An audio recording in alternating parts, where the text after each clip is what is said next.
to today's call and thank you for coming back. So today I want to introduce you to somebody, but let me ask you first, have you ever considered past lives, or have you ever seen yourself in a past life? Or have you in this life experienced some kind of trauma that makes no darn sense as to even why you have it? I'll be able to share a little bit of my experience during our call today, but definitely let me introduce you the expert and friend who is going to talk to us about that today. So her name is Natalie Cox.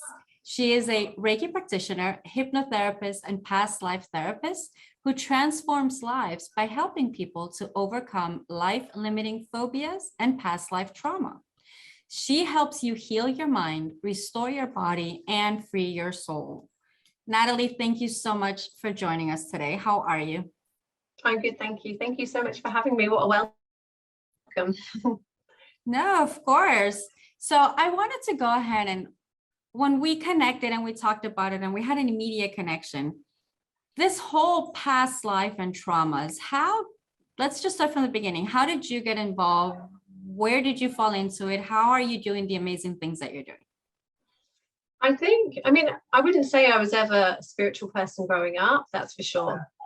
I think during my 20s, I felt quite lost, and I definitely had what you would call a spiritual awakening, whereby I just started feeling different about things. I wanted to change my body. I was drawn to this book about becoming a bit more lighter as a vessel.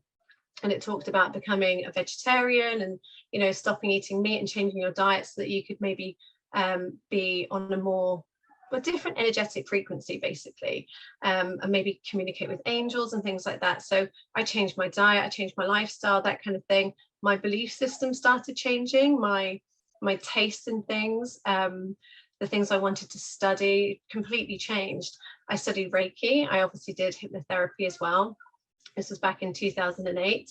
And yeah, everything changed for me. And I started reading books about past lives, and it just felt like it matched my belief system. Like I was reading it where most people might read it and think, well, maybe there's a possibility. I read it and I was reading things like Brian Weiss and things like that. And I read it and it just matched my belief system. It just slotted right in. So for me, that was the start in my 20s, which was just my start of my journey, basically. And I used to do a lot of regression work. So I'd regress people in this lifetime. So if people had fears and phobias, or if people had certain issues, we'd go back to like root causes. And it wasn't really until I started reading a bit more about past lives that it just activated something within me. And I thought, hang on a second, if our subconscious mind can store these things about about present life issues, why can't it store things about past life issues as well? So for me, that's when everything changed, because my perspective on things changed. So that was the start of my journey. I love that you said that. Hold on, I'm actually going to write that down. So your perspective changed because what was it? Your perspective changed because you started seeing things different? I started seeing things differently. The books that I was reading, talking about your soul's journey and your soul living many lifetimes. For me, that was just, it made sense, complete sense. I think at the time I probably thought, well, why didn't I sort of click with that, beforehand? But everything I was reading about that, I was like, that makes total sense. And there was no doubt in my mind that I was going to do this one day. So I knew it was real. For me, it was really tangible that it was real. So yeah, I had that absolute faith. And reading Bry's books, if anyone's ever read them, it's an incredible journey. And you really do, if you're not very spiritual, you really do question things. But for me, I was completely open-minded. So yeah, for me, I think that was the main part of my journey, to think, well, there's someone out there doing this work already. I completely obviously believe in hypnosis. I am completely open to past lives. Why can't we heal through the past lifetimes? Right. No, and that's the thing. I love it. So it's funny, you just brought up a memory for me from this life. So when I was in middle school, in our English class, they made us read Greek mythology. And I absolutely loved it. Like I remember I was pretty much the only kid in class who was like fascinated with what we had to read. And then by myself, I came across Egyptian mythology and the cosmology and like the whole thing. And just like the Greek, I absolutely fell in love with it. But it's like I felt something and I could Yeah. never explain what it was, but I felt something. Now, I have seen some of my past lives and I have had several in Egypt.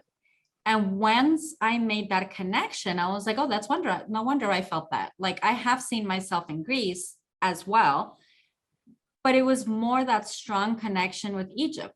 But here's a fun fact, which actually happened not that long ago. Very soon on the show, I'm going to come on board with somebody and talk to him. But when we met privately, he goes, you used to be a young man, blah, blah, blah, in Atlantis, and you were known by this and this and this name. What was funny is that I have seen that past life. And he goes, you and I met, and I know you from then. So then I obviously questioned, so what happened to me after? It's like, that's as far as I've seen in my past life. What did you see? He goes, I don't know. I left because I left to Egypt. And he just kept going. I have never needed confirmation because I trust what I believe and I can feel like a knowing that, okay, it's not my mind. It's kind of like a, it feels right. But when he told me that, I was like floored. Yeah. Because it's the other side to what I've already seen. And I was like, there's no doubt, even if there was any anymore in my mind, that exactly. And I've had experiences like that as well. Like my first past life regression was completely by chance. I was actually on holiday and somebody found out I was a hypnotherapist and I could do past life therapy. And they said, would you do it to me whilst you're on holiday? And I said, well, yeah, I can. Yeah, why not? And I took this person back. We had a real connection as well. So just to note, you know, when you meet someone from a past life, you can really have that sense of connection instantly and you don't know why. And you can feel that real depth of connection, like spiritually. So we had that. So I was like, okay, let's let this play out. So I did a past life regression and it was the first one I'd ever done. And he was completely under, and he went back to the time of Atlantis, and he was under so much so that I think I was just a voice drifting off in the background, and he was in full battle. And I was a little bit nervous at the time because I was thinking, okay, well, you know, I'm trying to prompt him with things and maybe bring him around slightly to bring him out. It wasn't happening. He was full on there experiencing this past life memory. And I thought, no, I'm going to bring him around now because I didn't feel comfortable with the situation. So I started bringing him around and he started listening to me then. And then he said, wait a second, I can't go yet. And I thought, well, at least he's now responding to my voice because he was really deep in hypnosis and really vividly experiencing this past life. And he said, wait a second, there's someone here. She wants to give me something. So I was like, just waiting. He said, it's a crystal. It's a crystal. It's you. And he literally woke up. And I just remember feeling so shocked at the time. He said, he came round and he was just in absolute disbelief. And he said, it was you. You gave me the crystal. We have been together in Atlantis before. Wow. And at the time, you know, I was in my 20s. I was open-minded, but didn't really know enough about Atlantis. So I'll go with this for now. And anyway, when I got home, I spoke to my psychic that I would speak to on a fairly regular basis. So whenever anything came up, I'd give her a call, and she literally said to me straight away, she said, you've been away and you've just met someone from one of your past lives. And I said, that just floored me like it did you, because I thought actually, you know, I was open-minded, but when she confirmed that, it was that real confirmation of, this is real stuff going on. You know, as much as we can think we're spiritual, when we have that confirmation, it's something else, isn't it? Yeah, it really for sure. Yeah, it for sure is. I mean, and it's what I talked about before. I'm human. You're human. We all have our doubts. We all have the mind that creeps in and says, is this real? Even if we are 99% sure, we always want to have that little thing of doubt because it's part of our brain structure and it's part of our brain that we're always looking at different pieces. But okay, let me backtrack for a minute. You just mentioned something that I actually want to talk on about hypnotherapy. Mm-hmm. People that haven't had any kind of session done, sometimes there's that conversation that I don't want to act like a chicken. I don't want you to make me start clapping. Like there's this whole, am I really going to be conscious of my own body? Could you talk to us about that? Because I know that there's some people that are like, and now this part I'm adding all to myself. There are some people that are control freaks and they will not want anybody really going in there and maybe finding out things they're not supposed to. So could you talk about that point just in hypnosis in general? Yeah, absolutely. You know, we have stage hypnosis, which sometimes can give hypnotherapy a bit of a bad name because, you know, people joke to me and say, oh, you know, do you put people under and make them, you know, cluck like a chicken? And, you know, I laugh along like, ah, yeah, you know, all the time. But it's therapy. You know, we don't do that. We don't want to humiliate. And actually, I see it as it's teamwork. So I've said to clients before, you know, if you're going to come in and almost resist, because you don't want to lose control, and it's not that you lose control, but it's surrendering to the process. If you're going to come in and resist, you know, it's like coming to watch a film with me and just having your eyes shut and covering your ears for the entire film. There's just no point in it. It's a teamwork thing, you know, so it's listening to my guided instructions, and it's us working together so that we can get the best for you for the best results. It's also, you know, a lot of people expect to be completely out of it. And it's not, it's an altered state of consciousness. So you're very conscious. And actually, if anyone ever meditates, and if you don't, then, you know, it's like before you fall asleep at nighttime and you're really calm and relaxed. And, you know, your mind just starts to drift, but it's really alive in a sense. It's quite vivid. It's like that. And you're really relaxed and calm. And yeah, that's when your mind's at its most suggestible as well. If we can get yourself out the way and you know, really focus on your subconscious mind when you're in that state, that's when the work can be done. But to be in that state, you know, you just have to listen to simple instructions. You just have to surrender to the process. You have to be willing as well.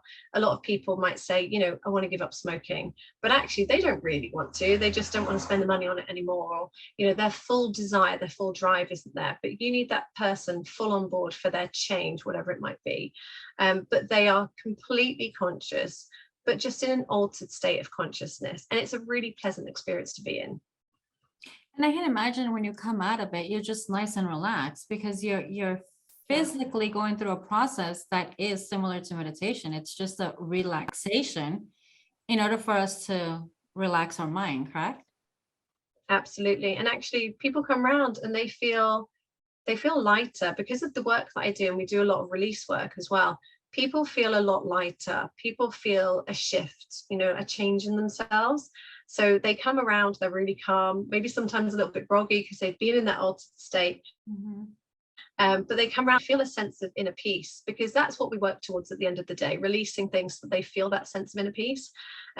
So, you know, and it does sometimes take a day or so, a couple sleeps maybe, for your mind to process everything that it's taken on board.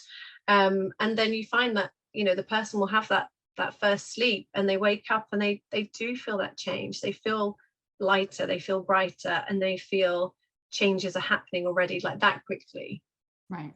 And that's amazing. And let's go into that. So you help people actually with kind of really big phobias as well. Can you explain how that works? And I don't know if you can give us an example of that. Yeah, so I help people who tend to have life-limiting phobias, who are basically at their wits' end. You know, they've tried everything. You know, we're talking medication, we're talking therapies, everything. They've tried everything.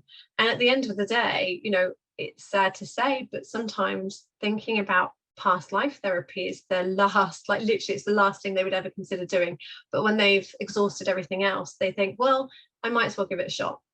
So I tend to see people who are either open-minded to past life therapy, or they come to me genuinely just seeking hypnotherapy. But I say to them, you know, you've tried this and you've tried that, and you know, medication doesn't help. Have you ever considered that this could come from a past life issue?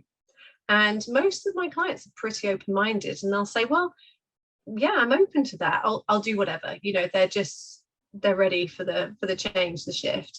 So for me, I sense that it's a past life issue quite a lot. And then that's when we do the regression work, and then we go back to that lifetime. And sometimes, sometimes it's not a past life issue. I'm not saying it's always a past life issue. Sometimes it is a present life issue that they might have buried.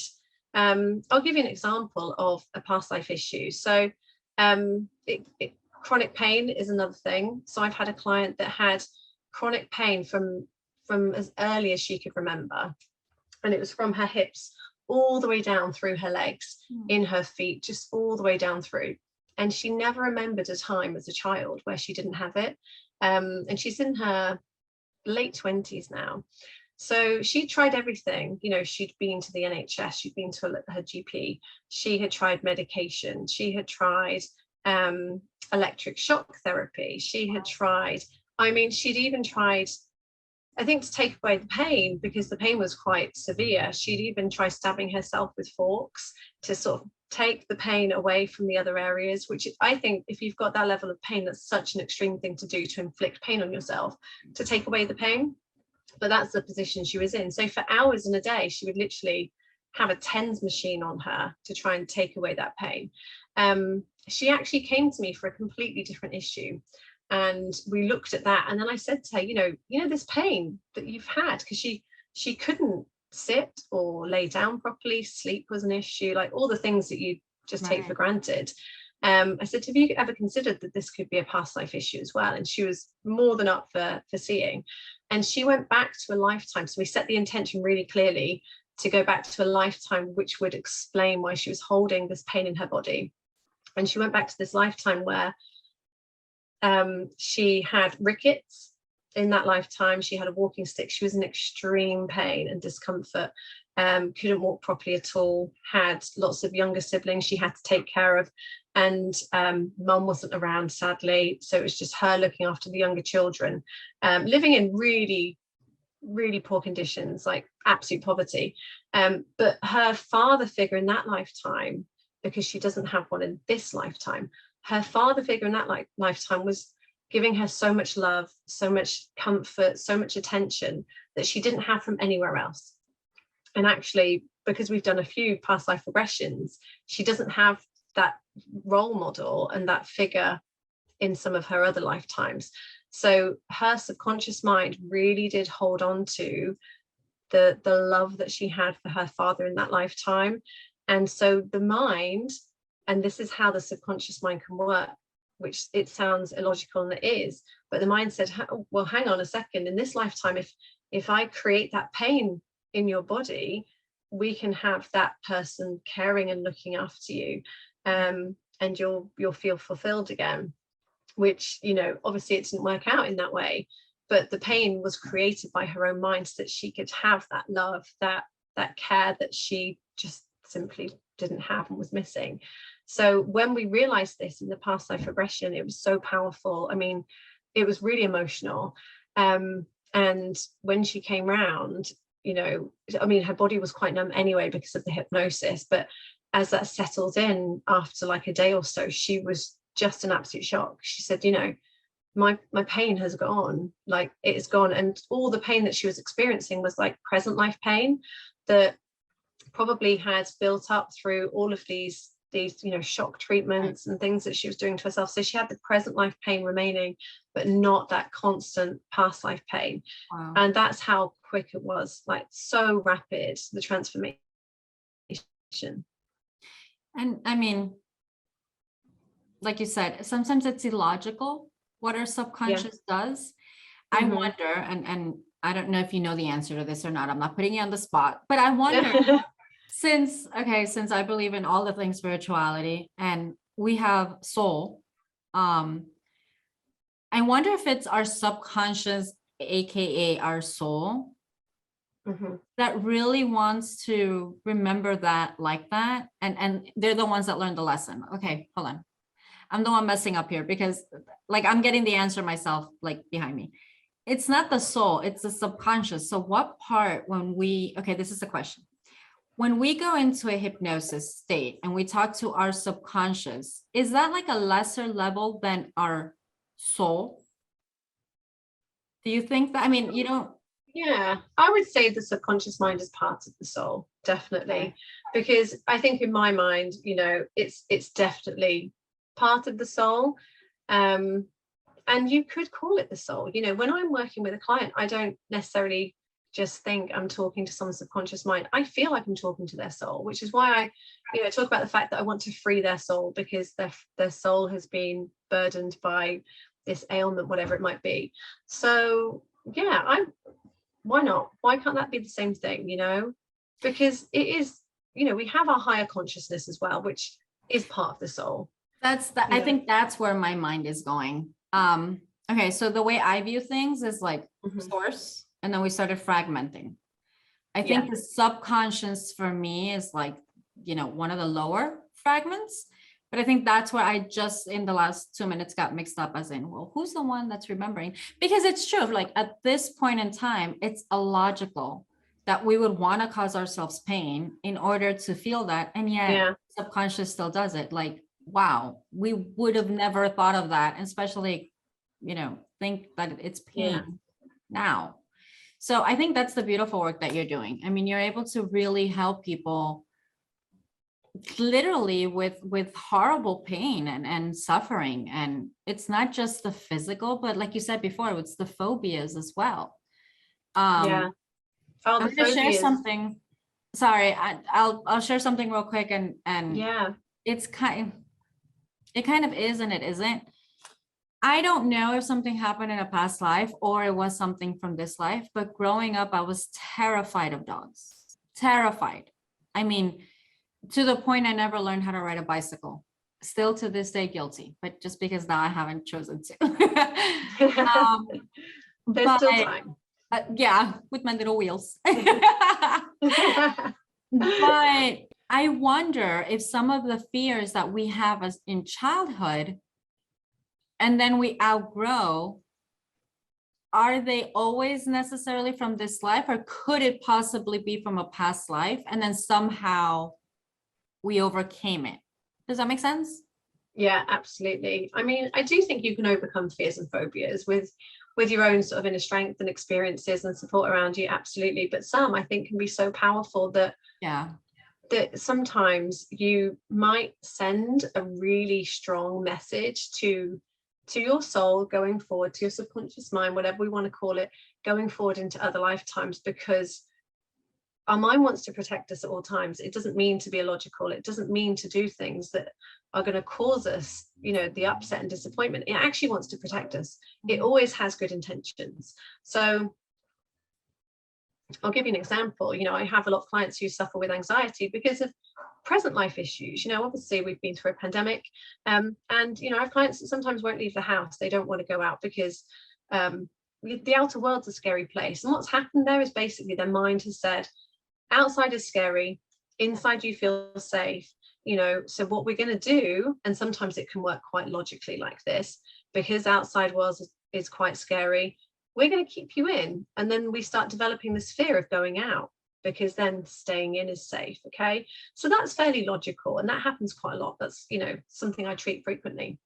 But then you have things like one of my recent clients, so she always remembered having a fear of going upstairs from a very young age, and she would go, and she needed to pick her mum up from work with her dad, and dad would say, right, let's go upstairs and collect her from the office, and she would have this absolute, you know, meltdown about having to go up these stairs. And she just thought, you know, maybe she had an issue with stairs because she might have fallen down them when she was younger.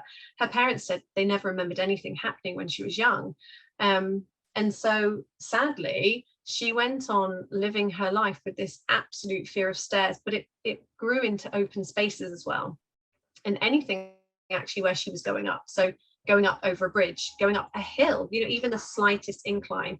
So it really spread. So she got to this point in her life where basically nearly 40 years old, she was in this position where if she would plan her every single move leaving the house. So leaving the house became so arduous, so scary, you know, it's the scary outside world. She would plan everything like, okay, so if I go here, if I walk here, there's no hill. If I do this, she wouldn't go on a train because train stations here have, you know, lots of steps and escalators and things. She wouldn't travel or go on a plane. So literally her life was going to work and back.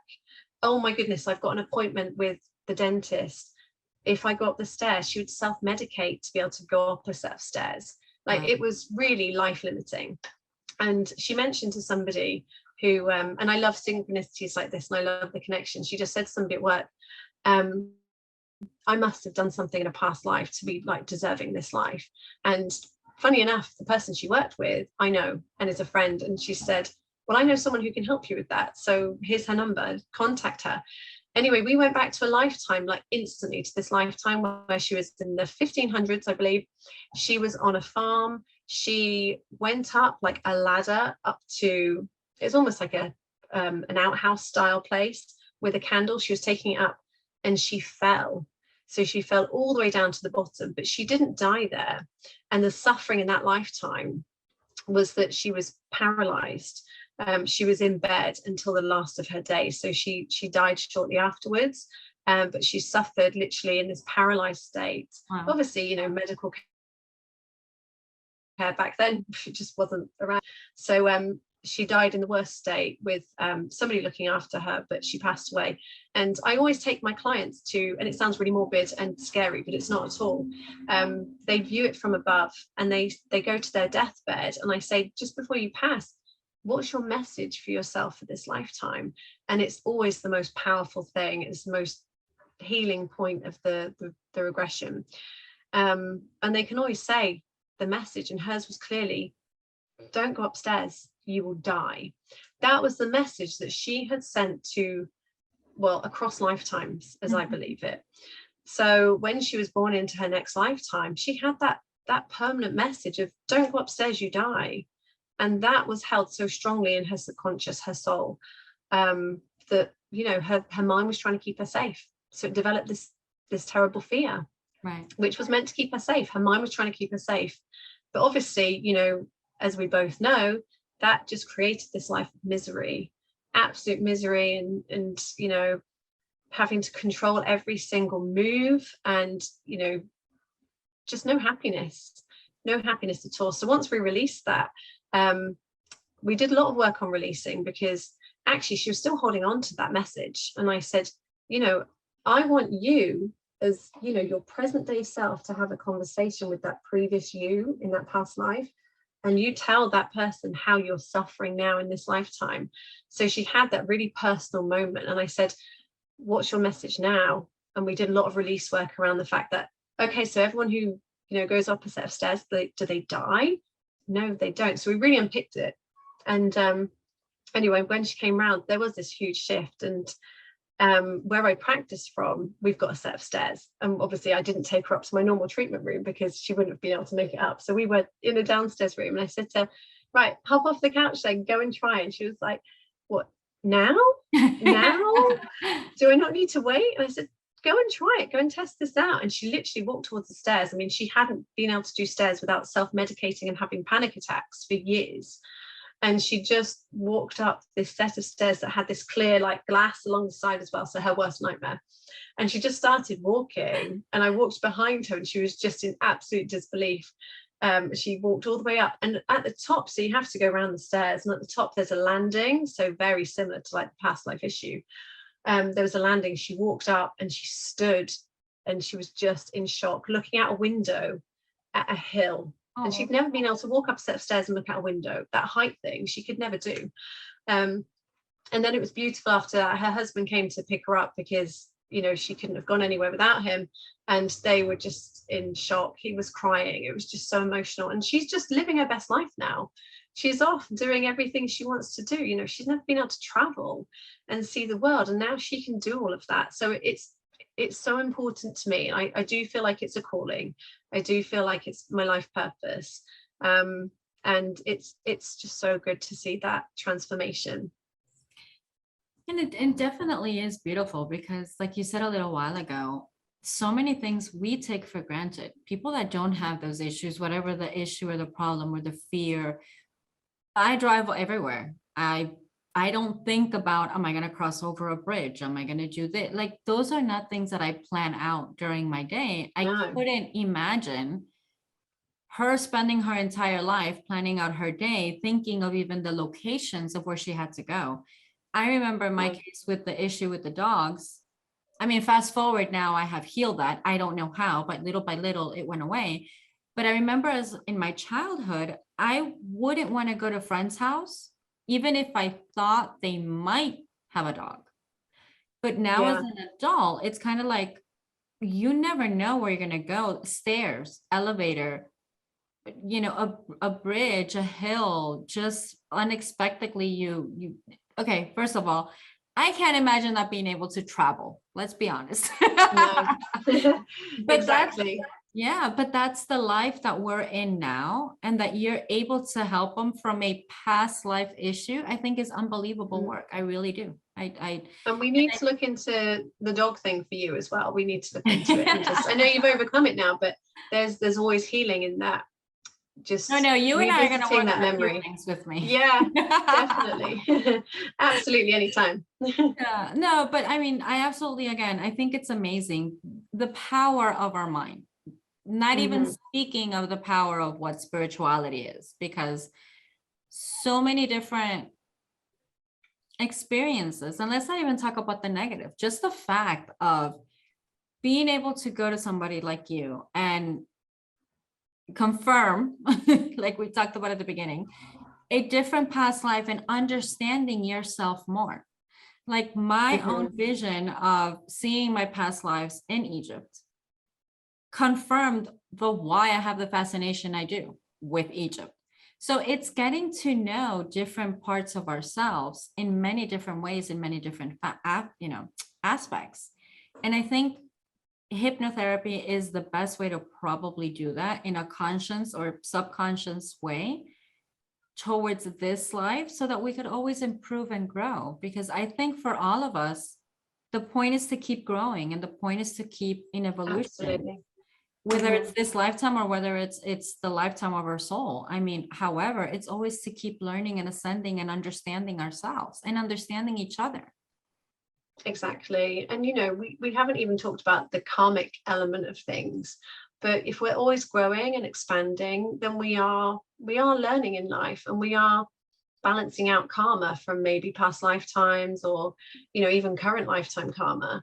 So that's really important as well. And we want to be the best version of ourselves. And I truly believe as well, you heal across lifetimes. I Mhm. not just, it's not just looking at past life and healing that past life. I completely believe that you're healing the soul across all lifetimes when you're mending that, because if you've held on to that vivid experience so powerfully, and you're remembering it in this lifetime, what other lifetimes has it affected that, just because we haven't explored them in a past life therapy session, which other lifetimes has that fear affected? Right, So it heals across lifetimes. right. And that's where we could also go. I mean, we won't go there, but we could also go into the quantum way of viewing things. That is why Yeah, we could heal them all at the same time. Just to exactly. kind of explain for the audience, if they haven't heard any of the other quantum videos before, we tend to believe that the timeline of past, present, and future, Mhm. yet it's all happening at the same time, because none of that actually exists, which is, kind of a little sci-fi and a little out there until you get your hand around it. But it's true. And that is why you're able to heal all of them simultaneously. So yeah, I Yeah, completely agree. time is malleable, isn't it?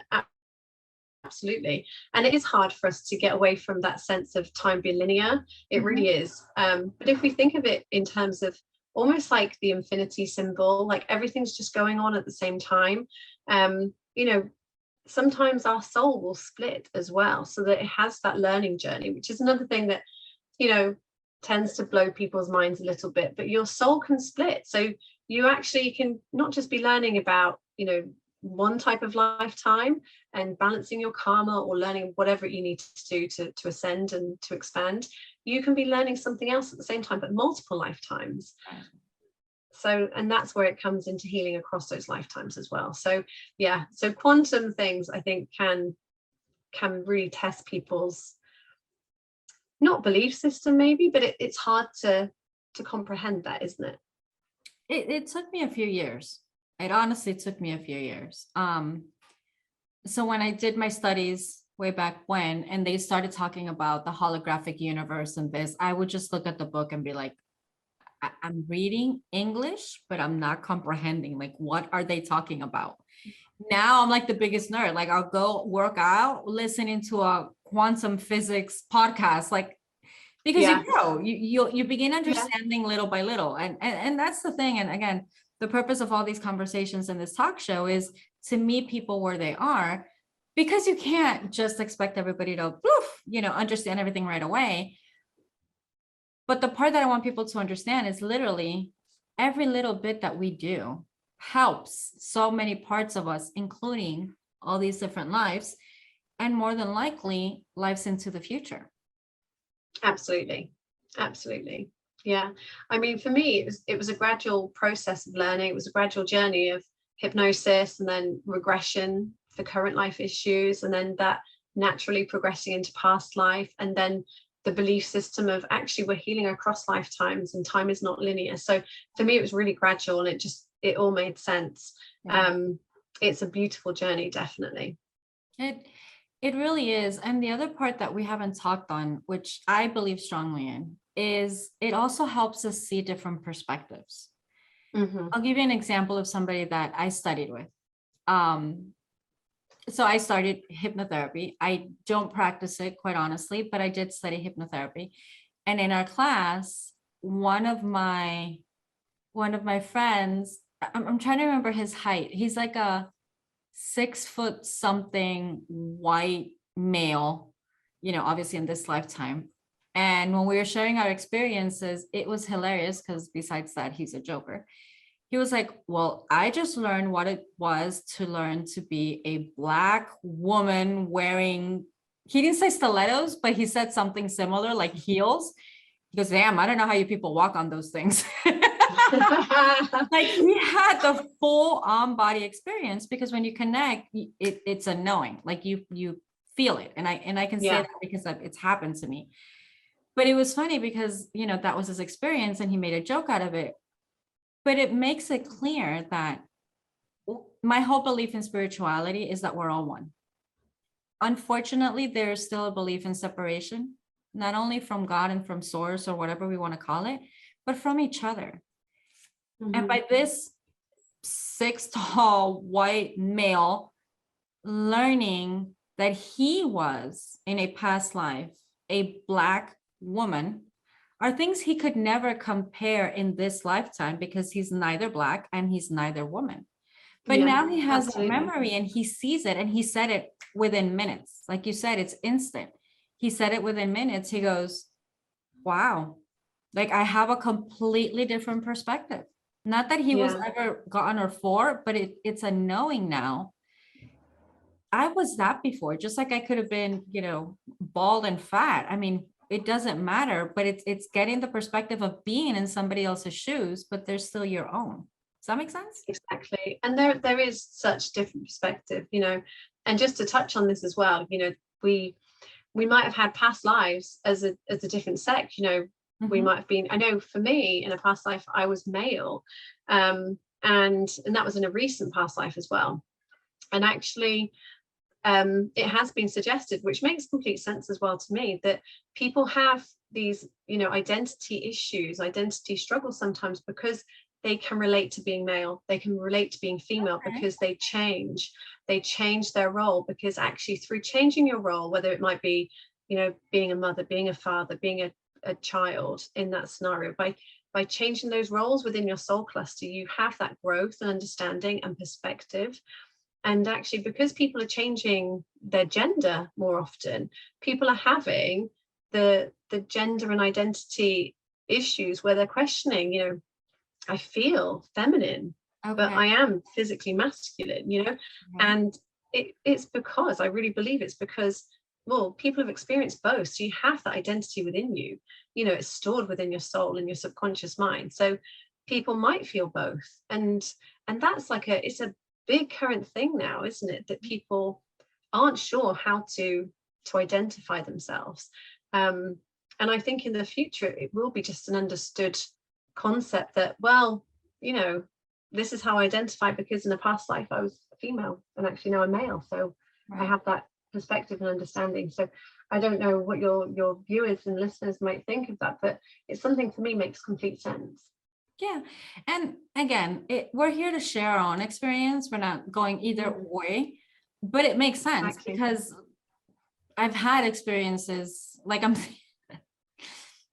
laughing because I'm thinking of one life in particular that I saw myself as a Viking. And when I came to, I was with one of my sisters and she's like, how was your experience? And I was so grossed out. I was like, I was an ugly, fat, dirty Viking who smelled of war. But it was so real. Yeah. And I laugh now because I'm like, now I know what the Vikings look like and smell like. And ew, like it's just totally complete different. But I mean, I have fun with it, but I can totally see what you're saying, as in, once we have that knowing in us, maybe it's a memory, maybe it's not, but you feel it. Yeah. I can totally see that now. Thank you for that perspective, because so you identify with all of those feelings and because you have that, in a sense, that inner knowing as well, how it is to experience being a male, being a female. right. So which I think is a beautiful thing. Maybe in the future it will just, we won't be hung up on these labels and we won't have to feel we need to label ourselves. We can just be, souls and just living this human experience. I can go either way with a lot of the things that are happening right now worldwide. I will say, and I'll admit to everybody, and everybody who knows me personally knows this about me, I live in my own little bubble. Sometimes I don't know what's happening in the world. But I do know that we are living through a time of change and a lot of shifts in a lot of different ways. And I think, again, one of the reasons for this, whole talk show purpose is to be able to provide information for people who are looking, because we're all going through so many changes. And like what you said at the beginning of your own spiritual awakening, something just ignited you to seek something different and want to change. And I think there's a lot of people going through that now. Like, I'm not going to get into my story of it, but remember, I began really long time ago studying all these different things. So I worked my way in. But the people that are having like an aha and an awakening that they can say, in this year, something shifted in my mind and I just decided to go for it. I think that's going to happen a lot more and more and more from here on out, because I do believe that is the reason why so many things are happening. We can see it in history through civilizations. We could see it in any perspective that we want their spirituality. There's a shift happening and we are the ones right at that border of that shift. So yeah, I can totally see all of these different things playing out one way or another. And then in 20, 30 years, look back and say, oh, remember when we thought that was an issue and today it's just, who cares? I completely agree. There is a global awakening. And actually, I trained in hypnotherapy and was reading about past life regressions and things in my early 20s. I went off into a completely different career path as a teacher. And then I think I've had the calling to go back into it in a much deeper level recently. So actually, even though I did my training a long time ago, what I wanted to do for my life purpose, back then, if you talked about past lives with people, especially in my community, people would just think you're mad, and now it's very different. I can talk about it openly, and some people are still, it doesn't match their belief system, and that's fine.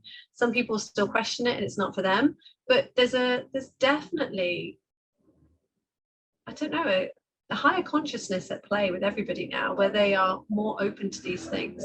And I can just suggest, sorry if you can hear, I could just suggest to people this could be a past life issue, and they're on board, they're understanding. And it wasn't like that before. It definitely wasn't. So there's definitely a huge change, but across everything. And there are so many people teaching so many different, elements of these changes as well, in so many different ways. But I think the bottom line is, it's that we're awaking in a spiritual way, and it doesn't matter how we're doing it, but collectively we are doing it. Yeah, beautifully said.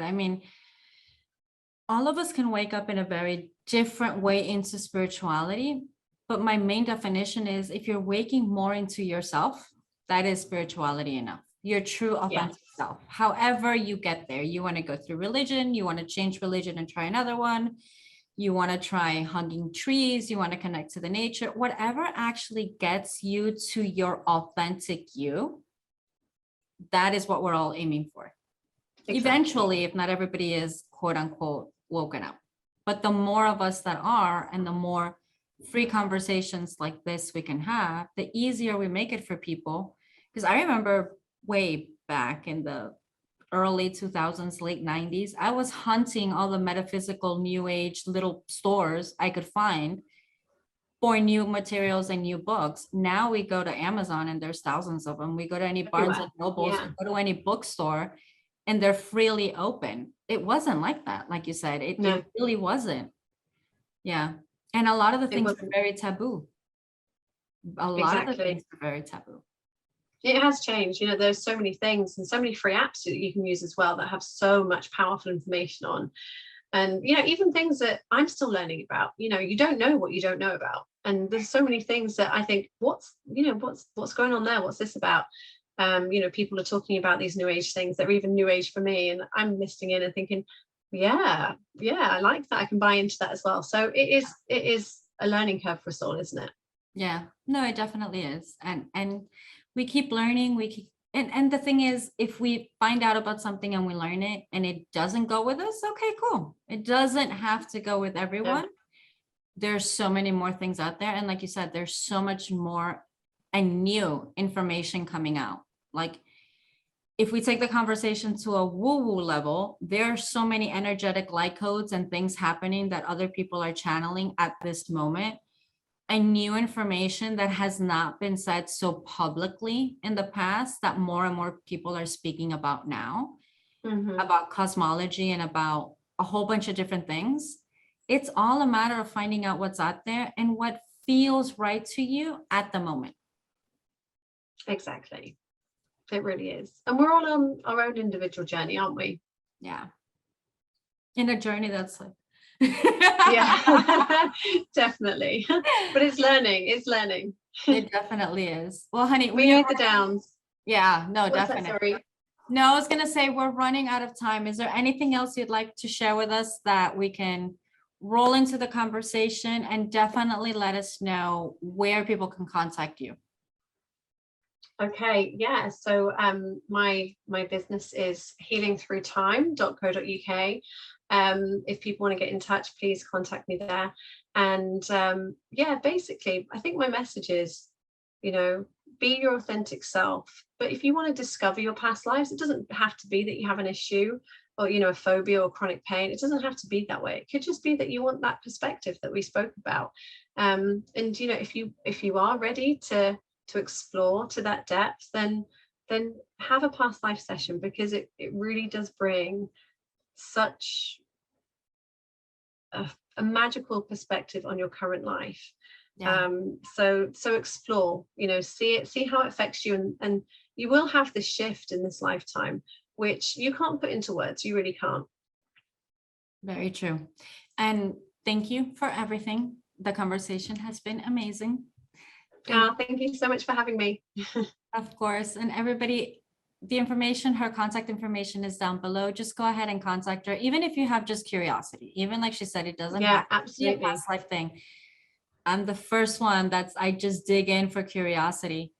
And one of the things I've learned is, even if you just do it for curiosity, your subconscious knows what it can show you for whatever you're going through or whatever you'll need. There is a purpose of why I will choose that lifetime or that scene in that lifetime. Absolutely. And I always say, actually, if people are just coming for a past life regression purely for that exploration and that growth and that learning, I say to people, let's set the intention that we go back to a lifetime where it will give you the most benefit and healing in this current lifetime and across lifetimes. And every single time, 100% of the time, they go back to a lifetime or a glimpse of a memory of the lifetime that is so powerful, so powerful, and it never fades. Yeah. So no, I wouldn't have brought you on board if I wouldn't believe in it, of course, but it is so powerful that the experience of just going through it is worth it for anybody, even if it's a one-time thing that they do. Oh, absolutely. Absolutely. And it's part of your learning, isn't it? And your growth. And, you know, we want to experience things as much as we can as in this human life that we're living. So yeah, experience everything. I just thought of something. You might want to tagline this or use it if you want. Oh, I got my pen ready. It's definitely way better than Netflix.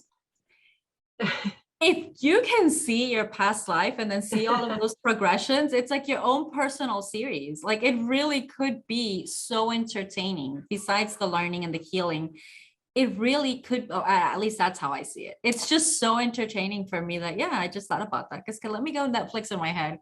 I need you to do my marketing. It's way better than Netflix. All right, honey, we gotta go. Thank you so much for joining us today. And absolutely, again, thank you, thank you, thank you. Love the call. Thank you to you. And I'll be in touch soon and we'll do a past life regression. Yes, we will. All right, everybody. Thank you. Bye. Thank you. Bye-bye.